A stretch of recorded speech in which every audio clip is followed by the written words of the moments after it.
드립니다.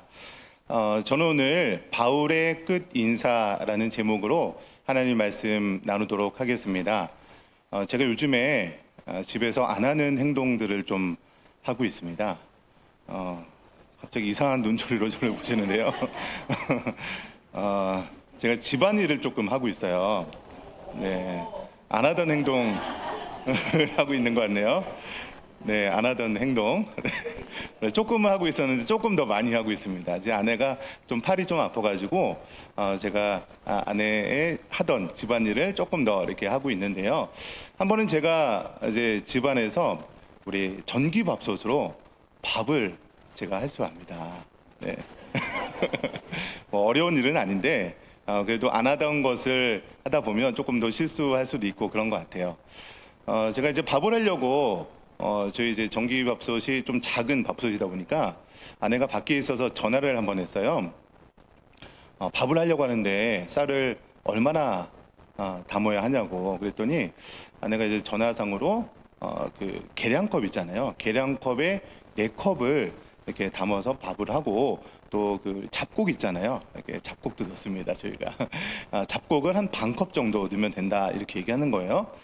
그래서 제가 이렇게 그 선반을 딱 여니까요. 계량컵이 정말 딱 있는 거예요. 그래서 계량컵으로 가득 이제 컵으로 계량해서 쌀을 딱 넣었는데 2컵 정도 부었는데 그 우리 전기밥솥 그 밥하는 데 있잖아요. 거기에 반 이상이 벌써 차버린 거예요. 근데 아내가 그 계량컵으로 4컵을 부으라고 저한테 분명히 얘기를 했거든요. 계량컵으로 2컵을 더 부으면 밥솥에 쌀이 가득 찰 것 같은 거예요. 거기다가 반 컵 정도의 잡곡을 또 넣어야 되거든요. 답이 안 나오는 거예요. 이게 어떻게 된 거지? 그래서 전화를 했어요. 아니, 계량컵에 4컵을 넣으라고 했는데 난 2컵밖에 안 넣었는데 벌써 이거 가득 찼다. 이거 어떻게 되냐? 여러분, 가득 찬 상태로 밥을 하면 어떻게 될까요? 난리가 나겠죠? 모르겠습니다.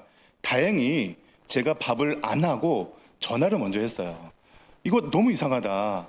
4컵을 부어야 되는데 난 벌써 반이 다 찼는데 이거 어떻게 했으면 좋겠냐? 아내가 이상하대요. 나는 분명히 한 컵에 1인분 기준으로 해서 4컵을 부으면 딱 맞는데 아니 어떻게 그렇게 됐냐? 알고 보니까요. 제가 사진을 하나 준비했습니다. 한번 보여주시죠.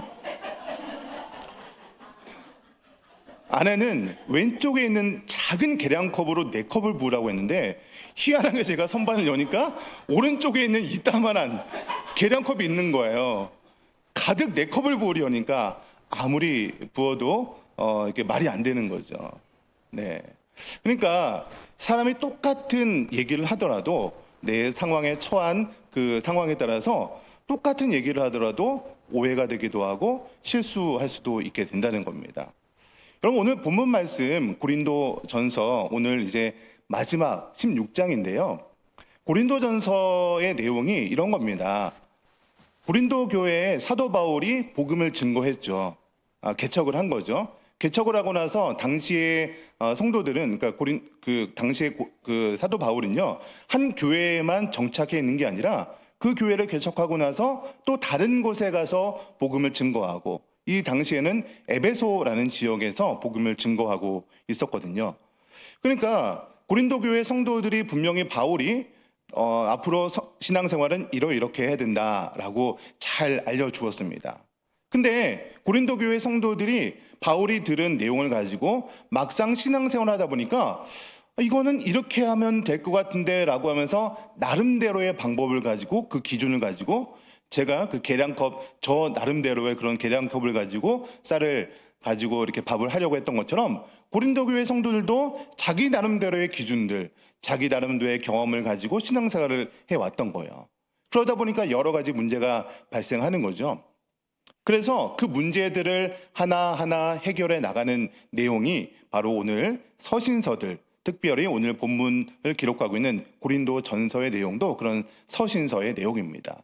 그래서 궁금한 것들을 물어보고 또 사도 바울은 그거에 대해서 이렇게 해야 된다라고 답변을 하면서 서로 가지고 있었던 신앙적인 오해들 또 간격들을 좁혀나가는 내용들이 바로 사도 바울이 기록한 고린도전서라고 말씀드릴 수 있습니다. 저는 오늘 본문 말씀을 중심으로 어떻게 보면 이제 고린도전서의 제일 마지막 부분이거든요. 그러니까 제일 마지막에는 어떻게 보면 제일 중요한 내용을 언급하고 있을 수 있겠죠. 그래서 오늘 본문을 중심으로 세 가지로 가장 중요한 말씀이라고 생각하는 그 세 가지를 함께 말씀 전하도록 하겠습니다. 첫 번째는요, 깨어있는 믿음으로 강건하게 세워져야 한다는 거예요. 오늘 본문 말씀 13절 말씀 다시 한번 읽어봤으면 좋겠는데요. 같이 읽겠습니다. 시작. 깨어 믿음에 굳게 서서 남자답게 강건하라 라고 말씀하고 있습니다. 사도 바울은요, 오늘 본문을 통해서 제일 먼저 언급하고 있는 것이 바로 깨어있으라 라고 이야기를 하고 있습니다. 여러분, 오늘 본문에서 깨어있으라 라고 하는 것은요, 잠에서 깨어있으라 뭐 이런 얘기를 하는 건 아니겠죠. 그러니까 사도 바울이 지금 깨어있으라 라고 얘기하는 것은요, 영적으로 영적인 부분들, 신앙적인 부분에 있어서 깨어있으라 라고 이야기를 하는 것입니다. 여러분, 당시 고린도 교회는요, 굉장히 많은 영적인 그런 은사들이 나타났던 교회였습니다. 방언도 하고요, 예언도 하고요, 여러 가지 다양한 은사들이 가득했던 교회가 바로 고린도 교회였습니다. 여러분, 그런데 사도 바울은 왜 마지막 편지 내용에 제일 먼저 기록한 것이 깨어있으라 라고 이야기를 하고 있을까요? 여러분, 그래도 방언도 하고 예언도 하고 여러 가지 뭐 봉사도 하고 이렇게 한다면 그래도 나름대로 신앙생활을 잘하고 있는 성도라고 얘기할 수 있지 않겠습니까? 여러분, 여기서 깨어있으라는 말의 의미는요, 종말론적으로 우리가 이해를 해야 합니다. 본문이 기록될 당시에는요, 예수님께서 부활하셨지만 이제 곧 다시 오겠다 재림을 약속했던 그런 시기였습니다. 그러면서 예수님께서도요, 그 제자들에게 너희가 깨어 있어라. 그러면서 그때, 그러니까 재림의 때를 얘기하면서 그때는 아무도 알지 못하고 오직 아버지만 아신다라고 하면서 제자들에게도 깨어 있으라라고 이야기를 했습니다. 그러니까 동일하게 깨어 있으라라고 얘기하는 그 깨어 있으라가 바로 영적으로 깨어 있으라. 그러면서 종말의 때가 언제 올지 모르니까 깨어 있으라라고 말씀하고 있는 것입니다. 그런데 고린도 교회 성도들은요, 자신들이 이런 방언도 하고 예언도 하고 영적으로 굉장히 충만하다라고 생각을 하다 보니까 그 성령의 은사들을 보면서 은사 열광주의에 빠졌던 거예요. 그러면서 자신들이 우리들은 이미 종말의 때를 살아가고 있다라고 착각을 하면서 신앙생활을 하고 있었던 거죠. 여러분, 그러나 당시에 물론 지금도 아니지만 예수님께서 다시 오시지 않았던 거죠. 재림하지 않았던 겁니다. 여러분, 그래서 우리는요, 항상 영적으로 깨어서 예수님의 재림을 기다리는 영적으로 깨어있는 신앙생활을 해야 한다는 것이죠. 그러면서 이어지는 내용이 뭐냐면 믿음에 굳게 서라라고 이야기를 하고 있습니다. 깨어 믿음에 굳게 서서라고 이야기를 하고 있죠. 그래서 깨어있는 삶은 결국 믿음에 굳게 서 있는 것이다 라고 이야기를 하고 있는 것입니다. 여러분, 그러니까 믿음이라는 것은요, 하나님에 대한 흔들림 없는 그런 신뢰가 바탕에 깔려 있어야 한다는 거예요. 당시 고린도 교회인들은요, 사도 바울로부터 예수님의 죽음과 부활이라는 이런 객관적인 그런 복음을 직접 받았던 사람들이 바로 고린도 교회 성도들이었습니다. 그런데 그 아무리 사도 바울이 전한 그 복음의 진수라고 하더라도 그것을 받아들이는 사람 입장에서 그것을 받아들이는 데 있어서 갈팡질팡하면서 왔다 갔다 했던 거예요. 왜 그러냐면 당시 고린도 지역에 그런 지역상의 특징이 있습니다. 여러분, 고린도 지역에 뭐가 있다고 했죠? 지리적으로 배가 많이 드나드는 항구가 있었던 지역이죠. 여러분, 우리나라에도 항구가 있는 지역 어디죠? 부산이나 뭐 인천이나 이런 데가 보면은 주로 어떻습니까? 그런 지역들이. 그래도 외부에서 오는 물물들이 굉장히 빨리 접하는 지역이 바로 뭐 부산이나 인천 그런 데잖아요. 여러분, 그래서 복음이 제일 먼저 들어왔던 그런 인천, 뭐 그런 어떤 부산 뭐 이런 데들도요, 그런 외세부터 돌아오는 그런 문명들이 굉장히 빨리 들어옵니다. 그러다 보니까 경제가 많이 발전하고 그리고 그런 어떤 성적인 그런 부분들이 많이 발전했던 지역이 바로 고린도 지역이었습니다. 그러니까 사도 바울을 통해서 예수님의 부활과 죽음과 이런 복음의 진수들을 전해 받았음에도 불구하고 여러 가지 세상의 유혹들, 세상의 화려한 것들, 세상에 좋아 보이는 것들, 그런 것들을 보다 보니까 믿음이 점점 흔들리기 시작했던 거예요. 그러면서 나름대로는 또 은사도 나타나고 이러다 보니까 우리들의 믿음이 잘 하고 있다라고 착각을 하고 있었던 사람들이 바로 고린도 교회 성도들이었던 거죠. 그러면서 그 내부적으로는 또 교회 안에서 분파가 일어났던 거예요. 나는 아볼로파다, 나는 또 바울파다, 나는 게바파다, 나는 그리스도파다. 그러면서 그 안에서는 또 서로 분열되어 있었던 교인들이 바로 고린도 교회 성도들이었죠. 그러다 보니까 분명히 사도 바울을 통해서 복음의 그 진리들을 전수받았음에도 불구하고 그 진리를 받아들이기보다는 말도 안 되는 그런 세상적인 것들, 또 교회 내부에 있는 그런 문제들을 통해서 믿음이 점점 흔들리고 있었던 거예요. 그래서 사도 바울이 맨 끝에 보니까 남자답게 강건하라라고 말씀하고 있는 것이죠. 여러분, 여기서 남자답게 강건하라라고 하니까 그러면 다 남성들만 이렇게 강건한 것인가 라고 이렇게 오해하지 마시고요. 여기서 남자답게라고 하는 것은요, 성숙한 인간을 포괄적으로 의미하는 그런 이렇게 단어라고 생각하시면 됩니다. 여러분, 올해 우리 2024년도 천산중앙교회 표어가 뭐죠, 여러분? 네, 잘 알고 계시네요. 여러분, 지금 이제 4월 말 정도, 4개월 정도 지나가고 있습니다.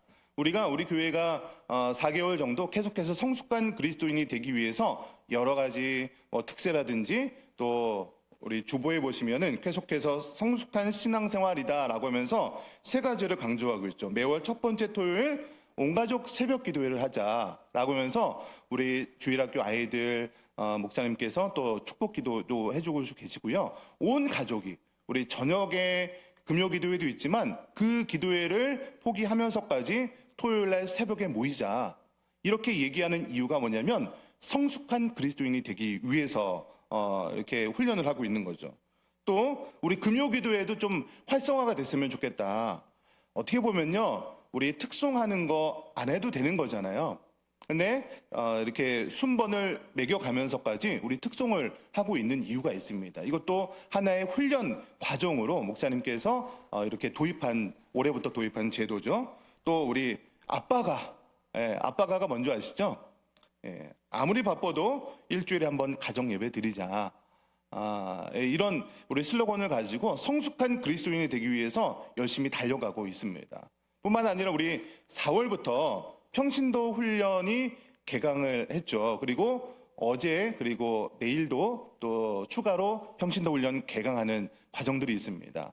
혹시라도 여러분 중에 나 평신도 훈련 받고 싶은데 여러 가지 상황 때문에 못 받으신 분들이 계신다면 또 여러 가지 기회가 있을 것입니다. 그리고 특별히 우리 주일날 담임 목사님께서도 말씀하셨는데, 내일 원래 우리 담임 목사님께서 신약 성경 권별로 이렇게 한 권씩 목요일마다 이렇게 강의를 하고 계신데, 내일 우리 요한복음에 대해서 특별히 요한복음 1장부터 21장 전체를 이렇게 또 요약해서 2시간 정도 이렇게 강의하시는데, 그 내용에 원래는 수강하지 않으신 분들도 오셔도 된다고 말씀하십니다. 왜냐하면 요즘에 이제 요한복음 말씀 가지고 설교를 진행하는데, 그 설교를 조금 더 이해하기 쉽기 위해서 전체를 바라보고 또 한 장 한 장 바라보게 되시면 여러분들이 성숙한 신앙생활 하는 데 있어서 많이 도움을 될 것입니다. 저는 이제 성경 관통반을 진행하고 있는데요. 이렇게 어떤 과정을 통해서 함께 모이는 것이 유익한 것이 무엇이냐면, 그냥 성도들로서 이런 예배 자리에 앉아서 이렇게 예배를 드리다 보면 그냥 나와 하나님과의 관계 속에서 성숙한 어떤 신앙을 갖게 되는 건데, 이런 소그룹을 통해서 어떤 평신도 훈련과 양육 과정에 들어오게 되면 나와 하나님 관계도 있지만 나와 주변 성도들과의 그런 관계도 이렇게 개선이 되는 좋은 효과들이 있습니다. 그러면서 서로에게 도전을 주는 거예요. 제가 진행했던 그 반에서는요, 어떤 집사님 한 분이 작년에 저희가 그 공동체 성경 읽기라는 것을 했잖아요. 매일 이렇게 정해진 그 성경 내용들을 함께 공동체가 성경을 읽는 그런 과정들을 했었는데 작년까지만 하고 올해는 우리 교회적으로는 진행하고 있진 않죠. 근데 우리 성경관통반의 한 집사님께서 그 개별적으로 공동체 성경 읽기를 진행하고 있다는 거예요. 그러면서 아침에 일어나면은 공동체 성경 읽기를 이렇게 쭉 들으면서 듣게 되고요.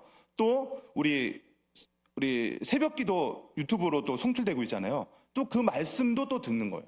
그러면서 제가 이제 성경관통 과정에서 이렇게 성경을 또 읽는 그런 과정들이 있습니다. 그러니까 이분은요, 1년에 벌써 뭐 2독, 3독을 하는 거예요. 그래서 그런 얘기들을 이 공동체 안에서 성경관통 반에서 이야기를 하니까 또 이제 옆에 있던 집사님이 집사님 왜 이렇게 열심히 하시냐고. 나도 안 되겠다고 이제. 예? 나도 좀 열심히 해야겠다. 이렇게 하면서 서로 격려하고 세워주는 그런 과정들이 있는 거죠.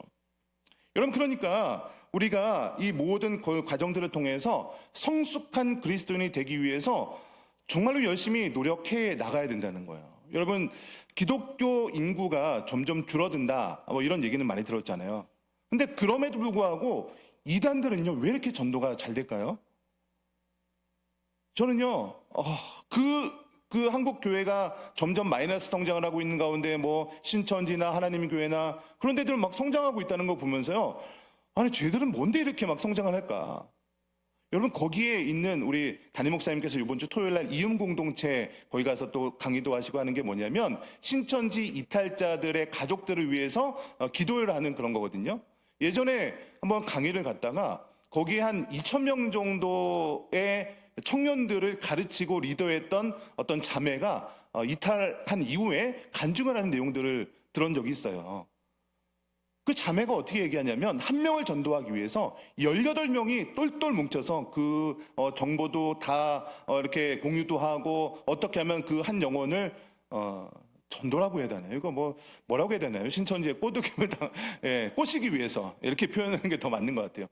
그 한 명을 꼬시기 위해서 한 18명 정도 되는 사람들이 막 단체 카톡방을 만들어서 어디 뭐 했다 막 그러면서 그렇게 공유를 하면서 열심히 전도를 한다는 거예요.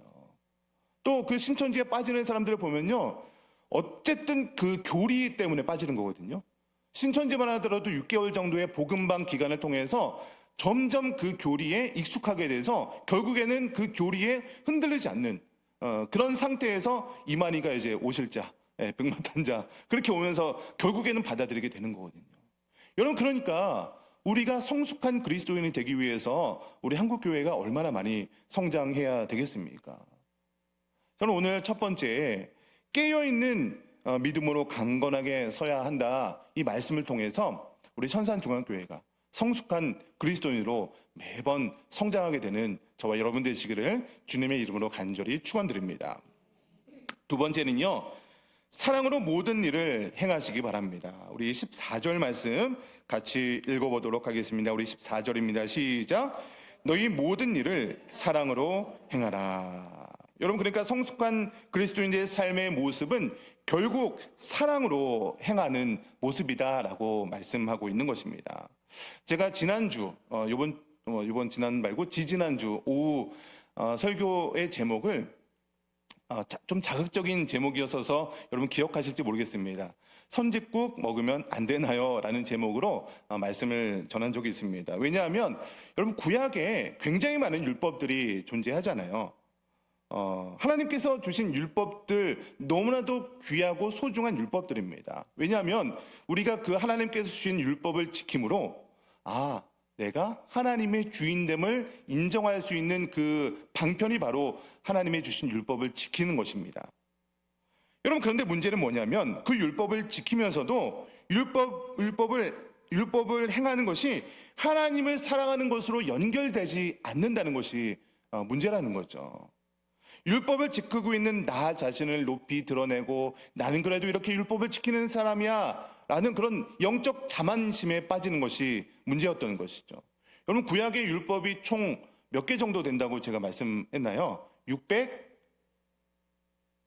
네, 이럴 때마다 저는 희열이 느껴져요. 제가 몇 개라고 말씀드렸는데도 잊어먹잖아요. 그러면 저는 또 할 말이 있는 거예요. 613개나 되는 율법이 있고요. 그 중에서 네, 여기까지만 하겠습니다. 지난주 반복이니까. 여러분, 그 모든 율법들을 다 지키면서 난 이렇게 율법을 지켰던 사람이야 라고 하면서 나의 상급만 나는 이런 사람이야 라고 하면서 영적인 우월감에만 빠지는 거죠. 그런데 하나님께서 율법을 주신 의도와는 전혀 상관없이 난 이런 율법을 지킨 사람이야, 이런 존재로 다른 사람과 나를 비교하는 그 방편으로 율법을 사용하고 있다면 그것은 문제가 있다는 것이죠. 여러분, 그래서 사도 바울이 고린도전서 13장이 우리 사랑장이라고 얘기하거든요. 믿음, 소망, 사랑 중에 그 중에 제일은 뭐라고요? 사랑이다. 여러분, 교회에서 사역을 하다 보면요, 분명히 열심히 사역을 했습니다. 열심히 어떤 행사를 준비하기도 하고 어떤 프로젝트를 진행하기도 합니다. 여러분, 그런데 열심히 몇 달 동안 준비하는 행사와 그런 사역들을 했음에도 불구하고 그 과정 가운데 상처받고 실족하는 사람들이 생기기도 하는 것을 보게 됩니다. 여러분, 그 교회에서 어떤 사역들을 하는 이유가 뭐죠? 그 행사를 통해서, 그 사역을 통해서 교회가 성장을 하고 더욱더 한 영혼이라도 어떻게 보면 전도를 통해서 그리스도에게 이렇게 인도하기 위해서 그런 행사를 하고 또 성도들을 성장시키기 위해서 성숙하게 하기 위해서 그런 행사를 하는 거잖아요. 그런데 아무리 행사를 잘 한다 하더라도 그 행사를 준비하고 진행하는 과정 가운데 누군가 상처를 받고 실족하게 된다면 저는 개인적으로 그 행사를 성공한 행사다, 성공한 사역이다 라고 말할 수 없을 것 같아요. 누군가 상처를 주면서까지 그 일을 해야만 하는 그 이유가 무엇이 있겠습니까? 여러분, 가정도 마찬가지죠. 가정에서 이제 아버지가 어떤 여행을 준비하는 거예요. 가족 여행 얼마나 좋습니까?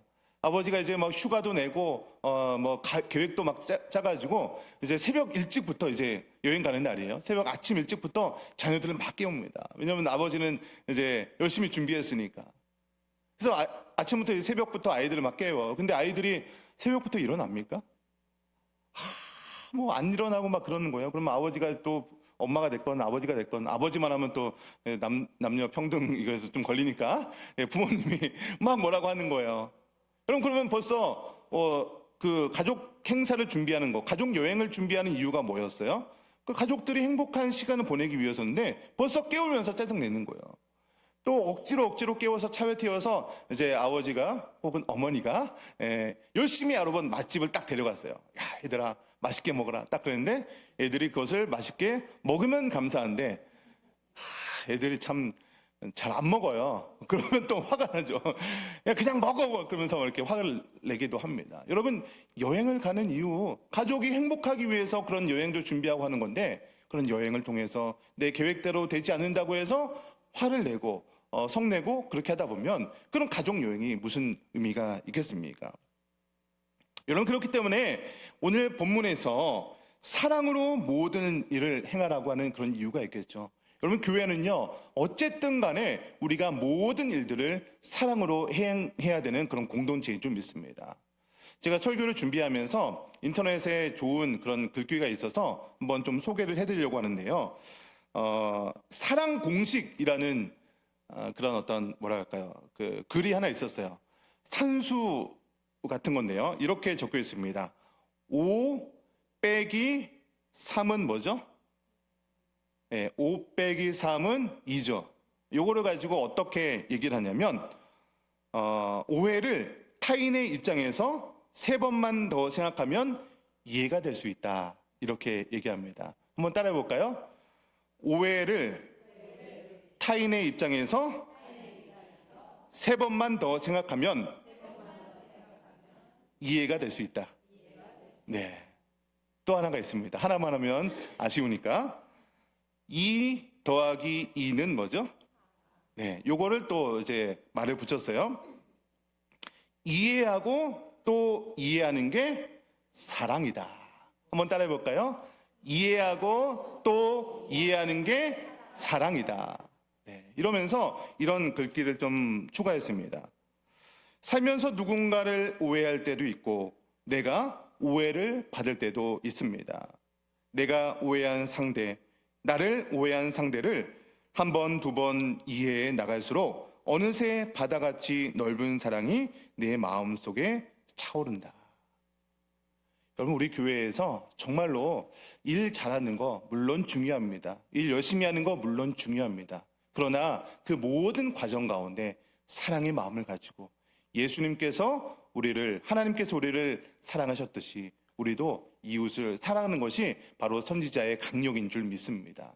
그래서 우리 온 교회가, 또 우리 가족들도 하나님을 사랑하고 내 이웃을 사랑하라 라고 말씀하셨던 그 하나님의 그 율법을 잘 지키는 저와 여러분 되시기를 주님의 이름으로 간절히 축원드립니다.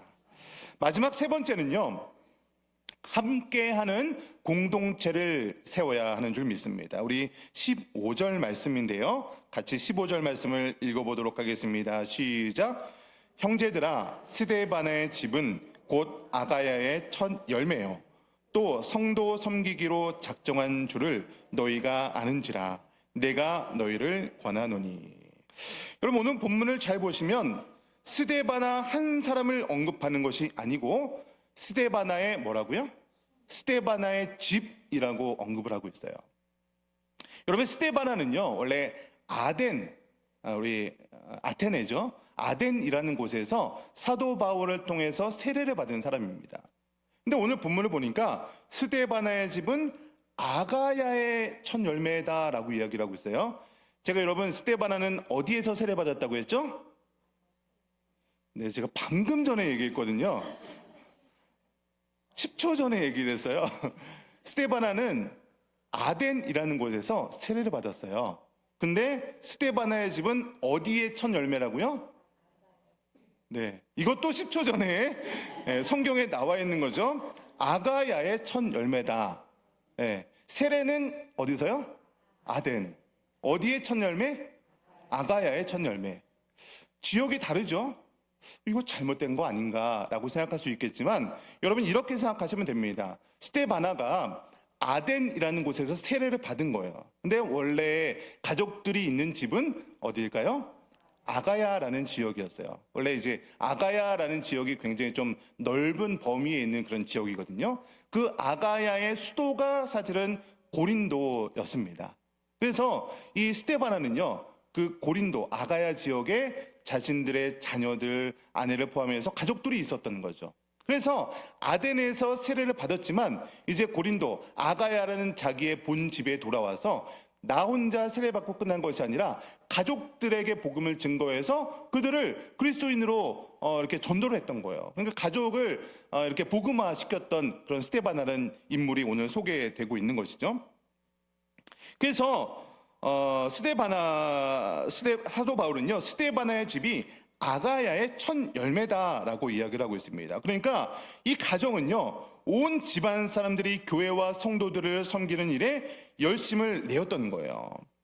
여러분, 이 스데바나의 집은요, 고린도 교회 성도들을 열심히 섬겼을 뿐만 아니라 가난한 사람들도 도왔습니다. 또 때로는 자신의 집을 그 예배, 집회 장소로 이렇게 내어주기도 했고요. 사도 바울을 재정적으로 섬겨줬던 인물이 바로 스데바나와 스데바나의 그런 집, 모든 그런 가정이 이런 사역들을 위해서 열심히 헌신했던 사람들입니다. 그래서 사도 바울은요, 오늘 이제 고린도전서 마지막 부분에 이 스데바나의 그 가정을 고린도 교회의 모범적인 가정으로 소개하고 있는 거예요. 여러분, 이러한 가정이 있으면 교회에서 어떻게 해야 될까요? 우리 18절 말씀 한번 같이 읽어보겠습니다. 오늘 18절입니다. 시작. 그들이 나와 너희 마음을 시원하게 하였으니 그러므로 너희는 이런 사람들을 알아주라. 여러분, 이렇게 교회를 위해서 헌신하고 봉사하고 온 가족이 교회를 위해서 네 것 상관없이 열심히 봉사했던 그런 가정들 어떻게 해야 된다고요? 맨 마지막에 이런 사람들을 알아주라, 인정해 주라는 거예요.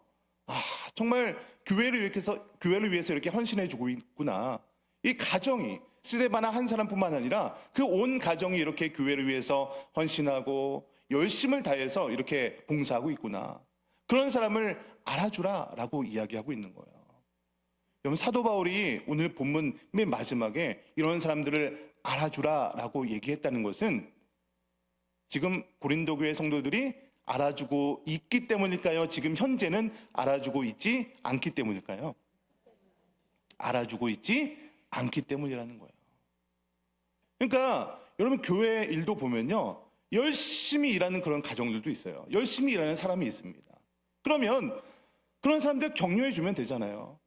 축하해 주고, 야, 내가 그렇게 해야 되는데 나는 못하는데 이렇게 열심히 하는구나. 격려해 주고 인정해 주고 알아주고 이렇게 해주면 되잖아요. 근데 사람의 마음이 참 또 양면성이 있는 것 같아요. 내가 하라면 하기 싫어요. 근데 누군가 앞에서 막 열심히 하는 것을 보면 왠지 저 사람은 뭔데 왜 이렇게 앞장서서 이렇게 다 혼자 이렇게 하려고 하는 거야. 이런 마음이 사람들 마음 가운데 들 수 있다는 거예요. 저희 교회 얘기를 하는 게 아니고요, 고린도 교회 얘기를 하고 있는 겁니다.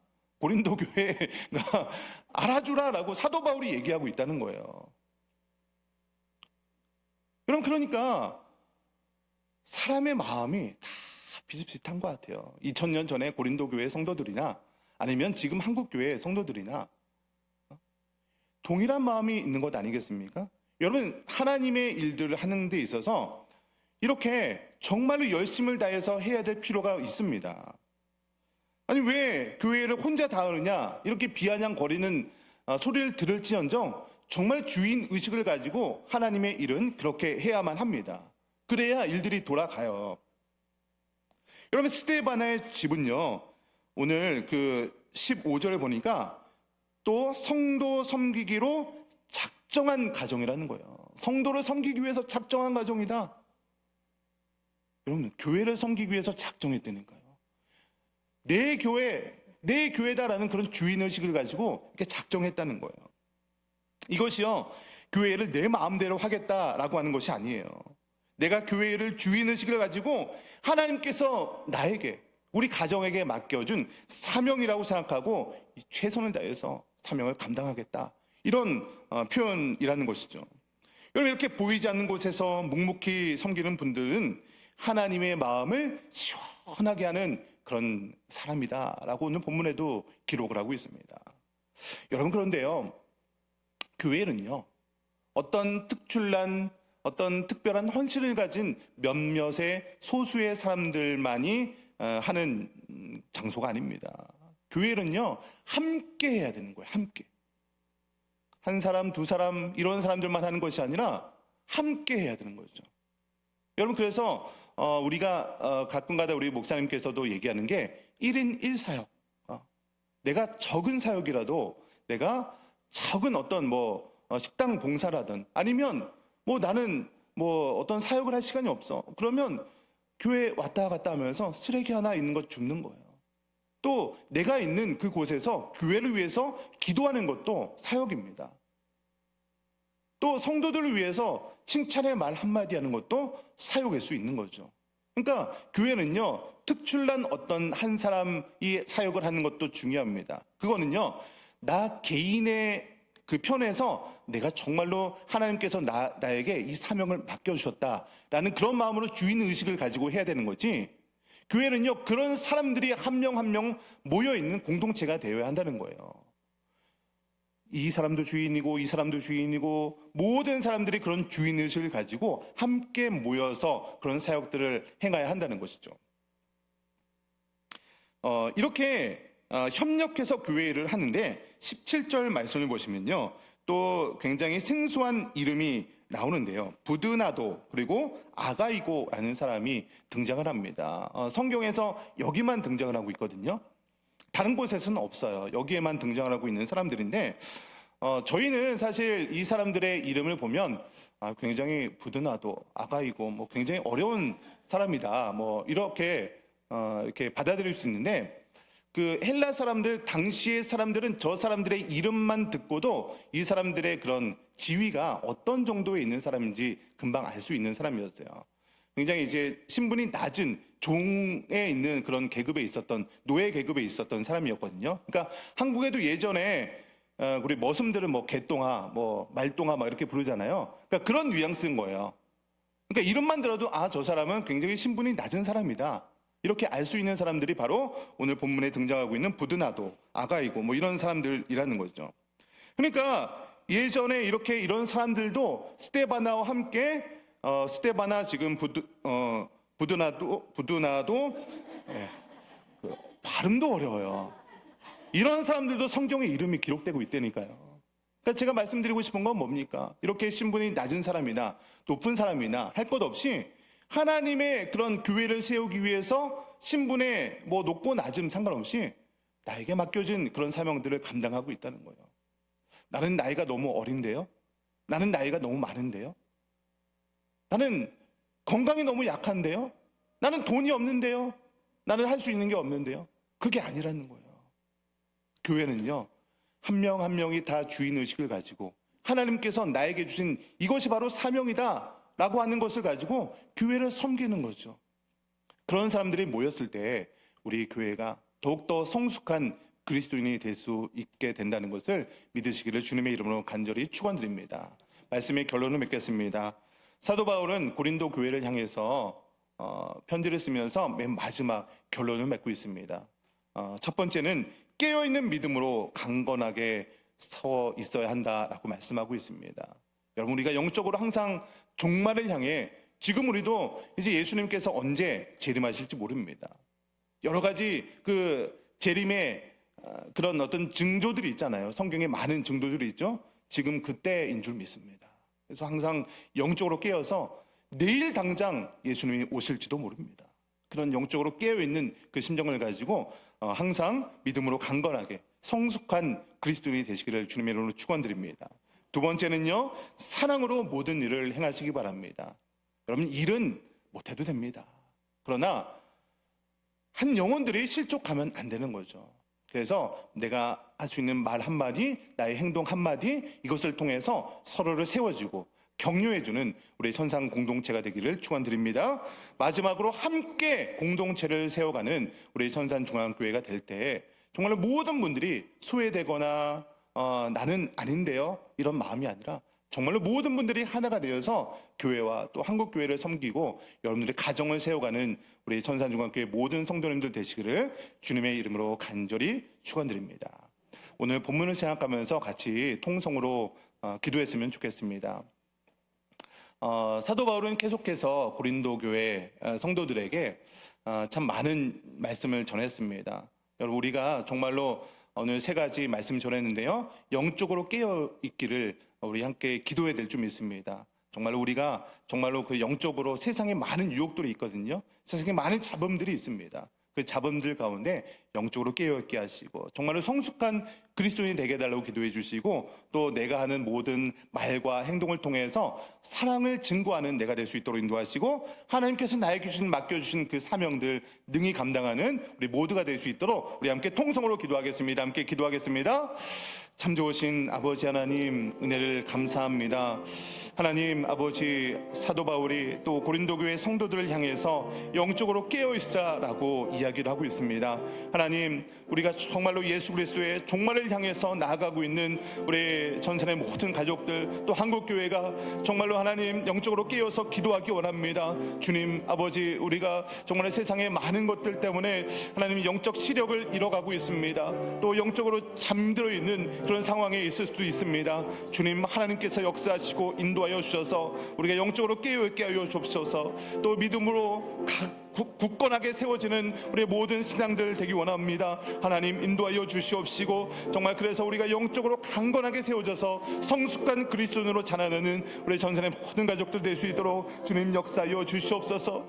주님, 또 우리 사도 바울은 사랑으로 모든 것을 행하라라고 말씀하고 있는데, 하나님, 내가 했던 그 말과 행동들 때문에 혹시라도 상처받고 실족한 그런 성도들은 있지 않습니까? 나의 말 때문에 내 자녀들이, 내 부모님들이, 내 형제 자매가, 또 이웃들이 상처받고 또 교회를 욕하는 일들은 없었는지 다시 한번 나의 언행을 돌아보게 됩니다. 주님, 모든 것들을 행할 때 정말로 가장 믿음, 소망, 사랑 중에 가장 그 중에 제일은 사랑인 줄 믿습니다. 하나님 아버지, 나의 모든 그 행동이 정말로 사랑으로 정말로 하나님 인도받는 우리 모든 삶이 될 수 있도록 역사하여 주시옵소서. 특별히 우리 전선의 공동체가 정말 함께 세워져가는 공동체가 되기 원합니다. 하나님, 나에게 맡겨주긴 사명이 무엇입니까? 나는 못하는데요, 나는 할 수 있는 게 없는데요 라고 하는 것이 아니라 하나님께서 맡겨주신 그 기도의 분량들이 있습니다. 그 믿음의 분량들이 있고 사명이 있습니다.